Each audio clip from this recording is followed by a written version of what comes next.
고대부터 인류는 자연과 더불어 살아왔으며 그 과정에서 수많은 식물들과 조우하고 그들의 잠재력을 발견해왔습니다.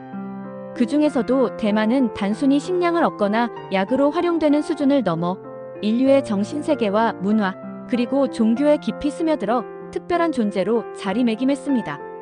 대체 대마는 어떻게 인간의 영적인 삶과 긴밀하게 연결될 수 있었을까요?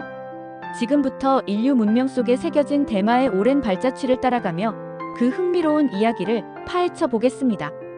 인류는 아주 오랜 옛날, 어쩌면 우연에 가까운 방식으로 식물의 잎과 열매, 꽃봉오리 등을 씹거나 먹으면서 대마를 처음으로 접하게 되었을 것입니다. 그 당시 사람들은 대마를 섭취하면서 자신도 모르게 황홀한 행복감, 강력한 도취감, 그리고 때로는 신비로운 환각까지 경험하게 됩니다. 이러한 경험은 그들이 이전에 접했던 어떤 식물에서도 느낄 수 없었던 지극히 특별하고 경이로운 체험이었을 것입니다.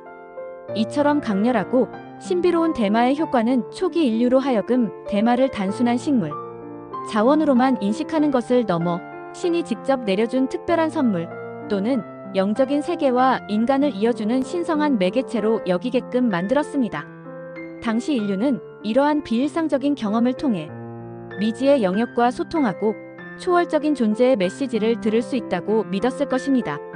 대마를 통한 이러한 초월적인 경험은 초기 인류의 종교적 신앙을 형성하고 신비적인 의례와 제의를 발전시키며 나아가 세상과 우주를 이해하는 초월적인 세계관을 구축하는 데 결정적인 역할을 했습니다. 이러한 인식과 활용은 시간이 흐르면서 전 세계의 다양한 문화와 종교에 깊숙이 뿌리내리며 그 독특한 흔적을 남기게 됩니다.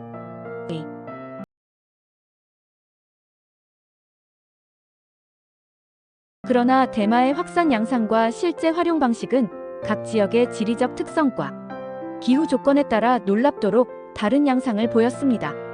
인도, 고대 중동, 이집트, 그리고 중앙아시아와 같이 햇빛이 강렬하고 건조한 기후를 가진 지역에서는 대마의 재배가 매우 용이했습니다. 이러한 환경적 이점 덕분에 이들 지역에서는 대마의 사용이 일찍부터 시작되었고 그 활용 또한 매우 활발했습니다. 이들 지역은 대마가 종교적, 의례적 목적으로 광범위하게 사용되는 중심지로 발전하게 되었습니다.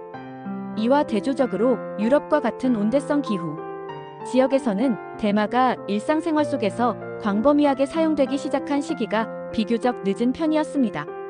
유럽에서의 대마 사용이 본격적으로 확산된 것은 19세기 이후에나 가능했습니다. 대표적인 사례로는 나폴레옹 군대가 이집트 원정 중에 대마를 접하고 귀국 후 이를 유럽 전역으로 퍼뜨리게 된 역사적 사실을 들 수 있습니다. 결론적으로 각 지역의 기후적 특성과 그에 따른 문화적 조건이 대마의 종교적이고 의례적인 활용 방식에 지대한 영향을 미쳤음을 명확히 알 수 있습니다. 대마는 단순히 재배되는 식물을 넘어 특정 지역의 문화와 신앙 체계 속에 깊이 동화되며 독특한 의미를 부여받게 된 것입니다. 자, 그럼 이제 세계 각지의 주요 종교들이 대마와 어떤 관계를 맺어왔는지 구체적인 사례들을 통해 자세히 살펴보겠습니다. 3.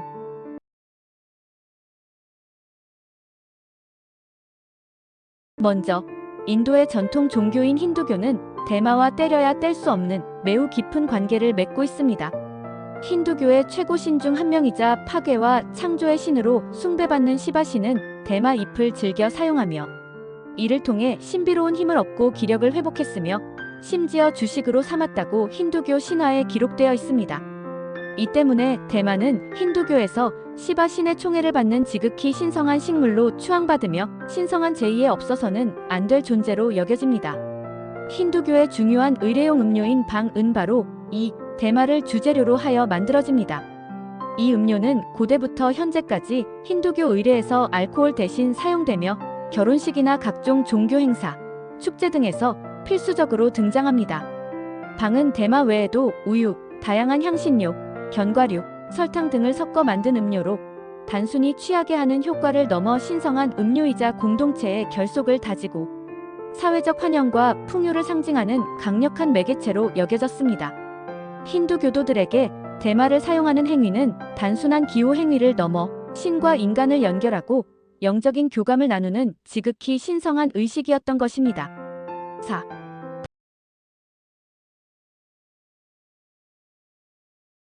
다음으로 불교와 대마의 관계를 살펴보겠습니다. 불교는 기본적으로 탐욕과 집착을 버리고 마음을 정화하며 궁극적으로 깨달음을 얻는 것을 가장 중요한 목표로 삼습니다.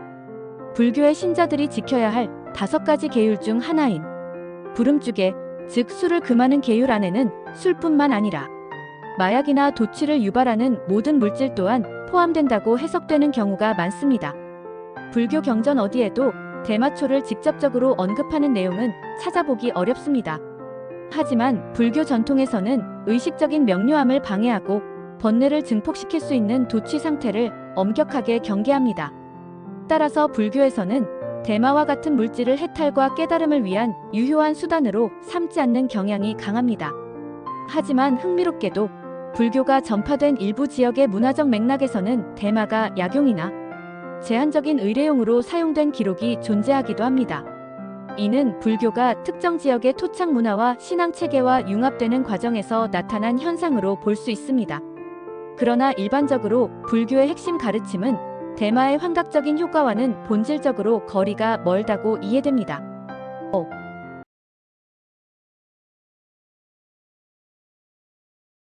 중국은 대마 사용 역사가 전 세계에서 가장 오래된 나라 중 하나로 손꼽힙니다. 고고학적 증거에 따르면 기원전 6000년 전부터 이미 대마 씨앗을 식용으로 섭취했으며 기원전 2700년경에는 의학적인 목적으로 약재로 활용되었다는 기록이 남아 있습니다.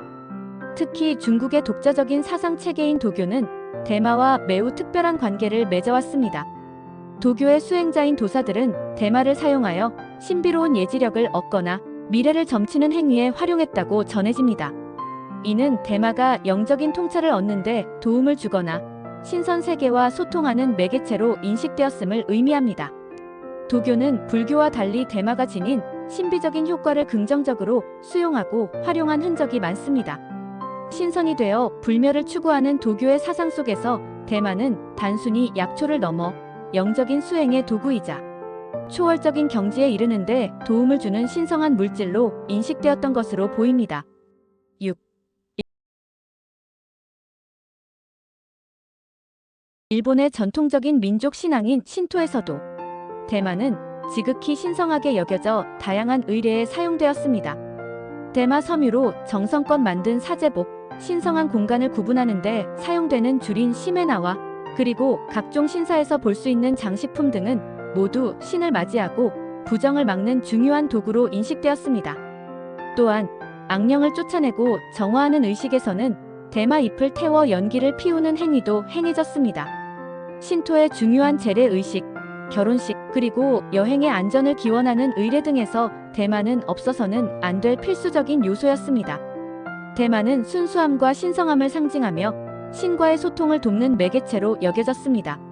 그러나 제2차 세계대전 이후 일본이 미국의 점령하에 놓이면서 미국의 대마 금지 정책에 강력한 영향을 받게 되었고 이로 인해 일본 내에서의 대마 사용은 급격하게 제한되었습니다. 현재는 신토의 일부 전통적인 의례에서만 그 옛 모습의 일부를 유지하고 있을 뿐입니다.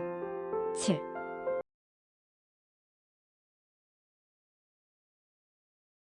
고대 페르시아의 종교인 조로아스터교에는 하우마라는 신비로운 신성 음료가 존재했는데 일부 학자들은 이 하우마가 바로 대마와 관련이 깊다고 주장합니다. 하우마는 우유와 대마를 섞어 만든 음료로 신성한 의례에 사용되었으며 강력한 치유 효과를 지니고 있다고 여겨졌습니다. 하우마는 조로아스터교의 경전인 아베스타에도 여러 차례 언급되며 신성한 음료이자 영적인 통찰을 주는 물질로 묘사됩니다. 시간이 흐르면서 하우마의 정확한 제조법은 잊혀지거나 변화하여 점차 마황과 같은 다른 식물이 그 자리를 대신하게 되었습니다. 하지만 하우마는 여전히 조로아스터교 전통에서 신비하고 영적인 의미를 지닌 음료로 남아 있습니다. 이는 대마가 고대 이란 문명에서도 영적인 차원과 연결되는 중요한 역할을 했음을 강력하게 시사하는 증거입니다. 8.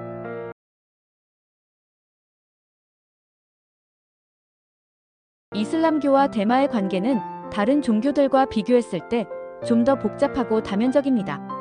이슬람의 경전인 꾸란은 술의 섭취를 엄격하게 금지하고 있지만 대마에 대해서는 명확하게 언급하는 구절이 없습니다. 따라서 각 지역의 문화적 배경과 이슬람 율법학자들의 해석에 따라 대마에 대한 태도와 규제가 다양하게 나타나게 됩니다.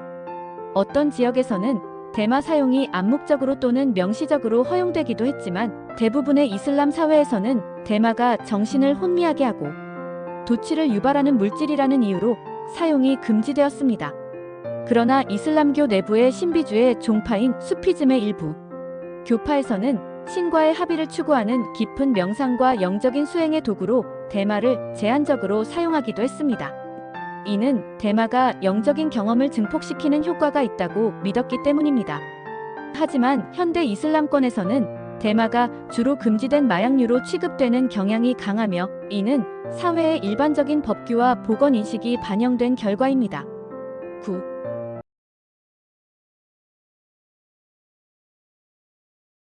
기독교 경전인 성경에는 대마에 대한 직접적인 언급이나 구체적인 지시가 나타나지 않습니다. 기독교는 모든 식물이 창조주이신 신이 만드신 것이라는 관점을 가지고 있기 때문에 대마 또한 신의 창조물로 여깁니다. 다만 인간이 대마를 쾌락을 위해 남용하거나 자신의 건강을 해치는 방식으로 사용하는 것은 문제가 된다는 입장을 취합니다. 이는 신이 주신 육체를 훼손하는 행위로 간주될 수 있기 때문입니다. 일부 학자들은 성경에 등장하는 향료나 향기로운 풀 등의 번역 과정에서 대마가 빠지거나 다른 식물로 오역되었을 가능성을 제기하기도 합니다. 이는 고대 근동 지역에서 대마가 약용이나 의뢰용으로 널리 사용되었던 역사적 기록들과 연결 지어 생각해 볼 수 있습니다. 그러나 현대 기독교에서는 일반적으로 술, 담배, 그리고 다른 마약류와 함께 대마 사용을 금하는 경향이 강하며 이는 사회적인 규범과도 어느 정도 일치합니다. 10.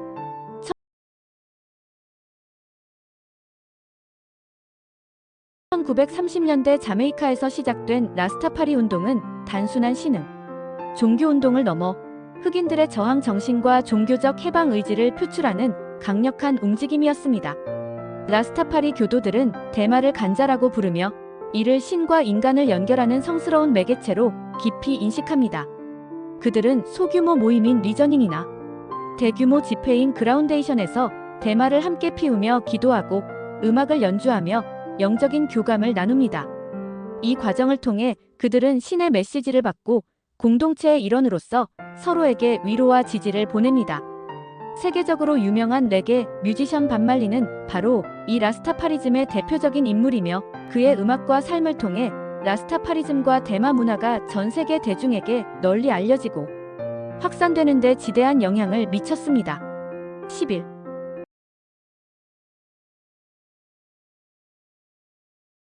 아프리카 대륙의 다양한 토착 종교들에서도 고대부터 대마는 매우 광범위하게 사용되어 왔습니다.